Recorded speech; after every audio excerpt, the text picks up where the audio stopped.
बड़ी शिक्षा छोटा संदेश में आप सभी भाई बहनों का बहुत बहुत स्वागत है। आज की चर्चा का विषय है तनाव का मूल कारण। देखिए, आज कलयुग चल रहा है। ऐसा कोई मनुष्य ढूंढना ही मुश्किल होगा जिसको कम अधिक तनाव नहीं हो। जैसा कि आप और हम इस बात से तो परिचित हैं कि हर कार्य के पीछे कोई ना कोई एक कारण मौजूद रहता है। इसलिए हम सभी मनुष्यों को इस तनाव के पीछे का जो एक मूल कारण है, उस कारण को हमें खोजना होगा। देखिए, ये तनाव तो अक्सर आज कलयुग में ऐसा भी देखने में आया कि छोटे छोटे बच्चों को भी तनाव है, और बड़े मनुष्य जो कि युवावस्था में हैं, जो और बड़ी उम्र के भी हैं, वो भी इन प्रकार के तनाव से कहीं भी एक प्रभावित रहते हैं। देखिए, हो सकता है एक प्रथम दृष्टि में आपको आज का विषय हमारा भौतिक लग रहा हो, क्योंकि देखिए, आपके हमारे तीन शरीर होते हैं: स्थूल शरीर, सूक्ष्म शरीर और कारण शरीर। और आत्मा पर इन्हीं का ही एक बंधन चल रहा है, अनादिकाल से चल रहा है। अगर आत्मा पे इन शरीरों का बंधन ही नहीं हो, तो फिर आत्मा और परमात्मा का तो सजातीय संबंध है। क्योंकि शास्त्रों में तो तीन ही तत्व बताए हैं: माया यानी प्रकृति, और एक आत्मा, और एक परमात्मा। परमात्मा के नियंत्रण में ही ये प्रकृति और आत्माएं रहती हैं। ये भी शास्त्रों में कहीं कहीं पढ़ने में आता है। तो जितनी भी आत्माएं हैं, उनका परमात्मा से तो सजातीय संबंध है। इसलिए समस्या वहां तो है ही नहीं, क्योंकि माया या प्रकृति या इसके जितने भी पदार्थ हैं, या जो भी आप और हमें जो भोग विषय हैं, जो कि गंध, रस, रूप, स्पर्श और शब्द, सभी मनुष्यों के जितने भी कर्म होते हैं, इन विषयों की प्राप्ति के लिए ही किए जाते हैं। चाहे वो प्रत्यक्ष रूप से हो, चाहे अप्रत्यक्ष रूप से हो। अगर मनुष्य को इन भोगों का कोई आकर्षण ही ना हो, ये आकर्षण क्यों होता है? क्योंकि हमें इनसे सुख की प्राप्ति होती है। तो सभी आत्माओं का एक उद्देश्य होता है, या स्वभाव होता है, सभी का ही, आपका भी मेरा भी, कि सुख की प्राप्ति हो। और सुख भी हम चाहते हैं दुख रहित। कोई हम सुख भी मिश्रित ऐसा नहीं चाहते कि उसमें दुख का मिश्रण हो। यानी कि हम शुद्ध सुख की ही इच्छा रखते हैं, और शुद्ध सुख का ही दूसरा नाम आनंद है। जो कि शास्त्रों में तो यहाँ तक भी कहा गया है, भले ही सभी मनुष्य इस बात से परिचित नहीं है कि आत्मा में आनंद नहीं है, जबकि शास्त्रों में तो कहा गया है कि परमात्मा में ही आनंद है। आत्मा में केवल ज्ञान रहता है, ज्ञान से परिपूर्ण है आत्मा। जबकि माया में तो ज्ञान भी नहीं, क्योंकि माया को तो जड़ कहा जाता है। और मनुष्य अपने जीवन में जब जब इन माया के भोगों को मर्यादा से अधिक भोगता है, तो उसका जो स्वयं का ज्ञान है, वो आवृत होने लगता है, धूमिल होने लगता है, या दूसरे शब्दों में ये कह लो कि वो धुंधला पड़ने लगता है, या भ्रम की स्थिति आ जाती है। और कहीं कहीं जहां भोगों का अधिक भोग होने लगता है, संग्रह होने लगता है, भोगों के इर्द गिर्द ही हमारा जीवन चलने लगता है, तो फिर हम ये धुंधलेपन से भी और नीचे की स्थिति में आ जाते हैं, यानी कि हम अज्ञानता में आ जाते हैं। क्योंकि जब रजोगुण पे तमोगुण का अधिकार पूर्ण रूप से आ जाता है, तो तमोगुण में तो अंधकार बना रहता है। तमो का संस्कृत में अर्थ ही अंधकार से लिया जाता है। शास्त्रों में प्रकृति के तीन गुण कहे गए हैं: तमोगुण, रजोगुण और सतोगुण। शास्त्रों में यह भी कहा गया कि तमोगुण से 10 गुना अच्छा रजोगुण है, रजोगुण से भी 10 गुना अच्छा सतोगुण है। और मैंने तो अपनी चर्चाओं में यहां तक भी कहा है कि सतोगुण से भी 10 गुना अच्छा विशुद्ध सतोगुण है, जो कि केवल और केवल परमात्मा के लिए कहा जाता है। क्योंकि जब हम सत्वगुण कहते हैं तो इसका अभिप्राय ये लिया जाता है कि वहां रजोगुण की गौणता है और तमोगुण अति गौण स्थिति में है। जब जब हम कहते हैं कि रजोगुण, तो इसका अभिप्राय लिया जाता है कि रजोगुण की तो प्रधानता है, तमोगुण गौण स्थिति में है और सतोगुण अति गौण स्थिति में है।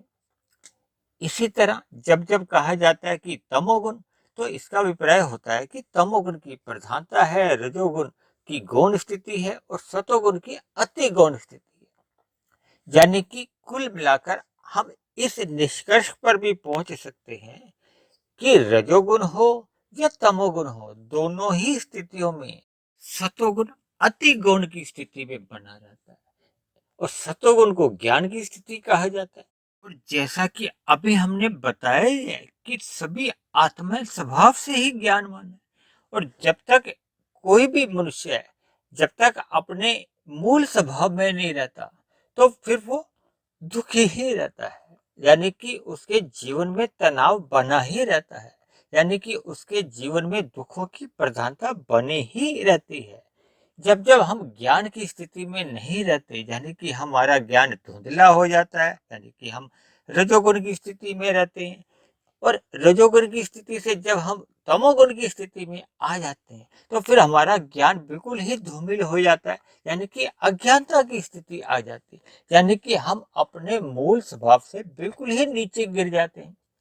देखिए, शास्त्रों में तमोगुण को 1 माना है, रजोगुण को 10 माना है और सतोगुण को 100 माना है। इस बात को आप एक उदाहरण से भी समझ सकते हो। देखिए, हमारे कमरे में अगर 1 वाट का बल्ब लगा है तो कितना प्रकाश होगा, यदि 10 वाट का लगा हुआ है तो कितना प्रकाश होगा, और यदि 100 वाट का बल्ब लगा हो तो उसका प्रकाश अधिक होता है।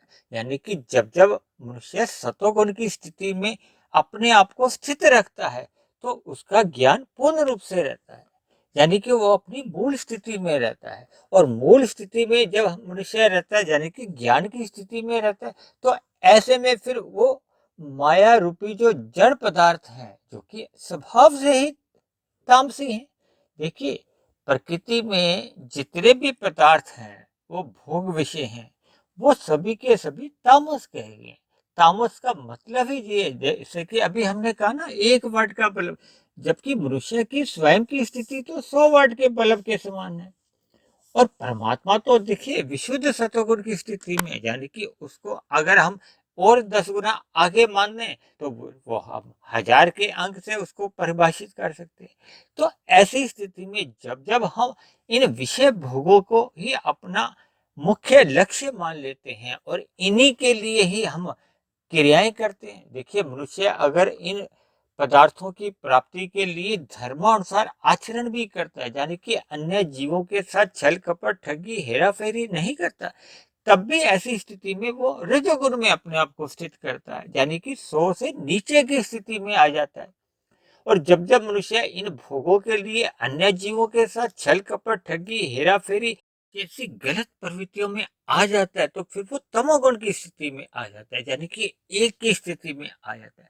जबकि शास्त्रों में तो कहा गया है कि जब जब मनुष्य अपने सुख के लिए अन्य जीवों के साथ छल कपट ठगी या किसी भी प्रकार का पाप कर्म करता है, अन्याय करता है, तो उसको भविष्य में इन पाप कर्मों का दुख रूपी फल तो भोगना ही पड़ता है। और दुखों को भोगते समय कहो या दुखों के आने के भय में रहना ही अपने आप में एक तनाव उत्पन्न कर देता है। और तनाव में किसी भी प्रकार की प्रसन्नता नहीं होती। देखिए, किसी भी प्रकार का तनाव हो, चाहे वो तन के स्तर पे हो चाहे वो मन के स्तर पर हो, तन के स्तर पर ये रोग रूप में प्रकट होता है, जबकि मन के रूप में ये हमें प्रत्यक्ष रूप से रोग दिखाई नहीं देते। ये जो हमारे मन के अंदर काम क्रोध लोभ मोह अहंकार जैसे ये जो तनाव बने रहते हैं, फिर इन्हीं मानसिक रोगों के कारण ही हमारे स्थूल शरीर पे, यानी कि तन पे विभिन्न प्रकार की बीमारियां प्रकट होने लगती हैं। एक डॉक्टर भी जब इन रोगों का उपचार करने लगता है तो वो भी इस बात की सलाह देता है कि आपको तनाव मुक्त जीवन व्यतीत करना होगा, यानी कि मानसिक रूप से आपको इन बीमारियों से दूर रहना होगा। तभी स्थूल शरीर के स्तर पर जो बीमारियां हैं इनका मैं इलाज कर सकूंगा। यानी इस भौतिक जगत में जो एक डॉक्टर है वो भी कार्य रूपी बीमारी को दूर करने के लिए कारण रूपी रोग को ही दूर करने की सलाह देता है। यानी कि वो भी उसका जो एक कारण है रोग का, उसी को ही दूर करने का उपचार करता है।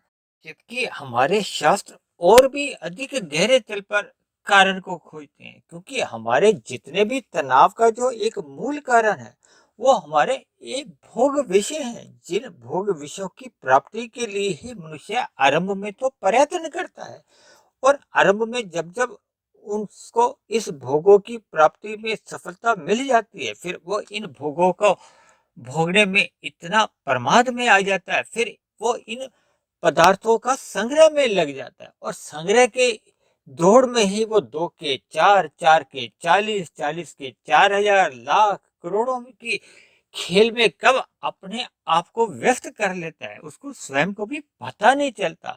और फिर इसी दौरान उसके जीवन में तनाव कब अपना घर बना लेता है, और उसी तनाव के कारण ही उसके स्थूल शरीर पर विभिन्न प्रकार के रोग उसको ग्रस्त करने लगते हैं।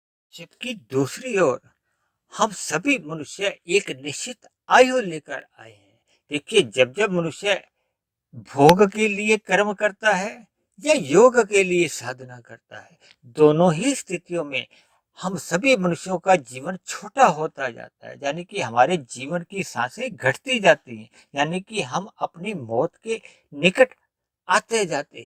इसलिए जीवन के रहते हुए हमें इन सभी कटु सच्चाइयों से अपने आप को अवगत कराना चाहिए, ताकि मनुष्य योनि में मिले हुए अवसर का हम पूर्ण रूप से लाभ उठा सके।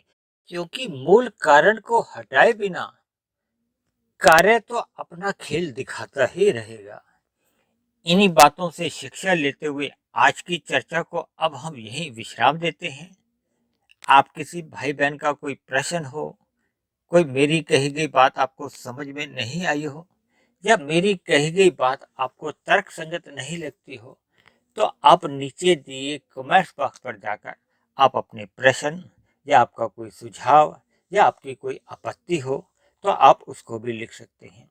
और यदि मेरे बने हुए ये वीडियो जो कि प्रतिदिन ब्रह्म मुहूर्त में यूट्यूब पे प्रसारित कर दिए जाते हैं, यदि आपको अच्छे लगते हों, आपके कर्मों में सुधार आ गया हो, परमात्मा में आपकी प्रीति जग गई हो, तो मेरी आप सभी भाई बहनों से विनती है कि आप मेरे इस आध्यात्मिक ज्ञानात्मक चैनल को स्वयं भी सब्सक्राइब करें, व अन्य जिज्ञासु भाई बहनों को भी इस आध्यात्मिक ज्ञानात्मक चैनल से जोड़ने का प्रयास करें।